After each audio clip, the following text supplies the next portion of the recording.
Seriously আমার personally কিছু বলার নেই। আপনারা ফুল ম্যাচ এনজয় করেছেন, তবে আলাদা একটা স্বস্তি ফিল করতেছি। আসলে আর্জেন্টিনা একটা ভালো টিম আমি বিশ্বাস করি, কিন্তু আমাদের মুসলিম রাষ্ট্র ইজিপ্টের সাথে যে কাহিনী করছে আর্জেন্টিনা ফ্যানরা, আসলে সেইটার প্রতিশোধ, এক্স্যাক্টলি সেইটার প্রতিশোধ স্পেন নিল আজকে। একদম আর্জেন্টিনা যে মানে কি লেভেলের খেলছে এটা আপনারা সবাই দেখছেন, পুরো বিশ্ব দেখছে। তবে স্পেন স্পেন সেটার প্রতিশোধ একদম ফুলফিল ভাবে নিতে মাঠে একদম।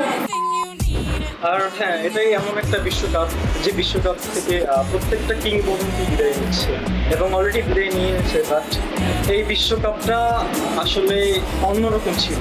আপনারা সবাই জানেন, সবকিছু দেখছেন, সবকিছু বুঝছেন।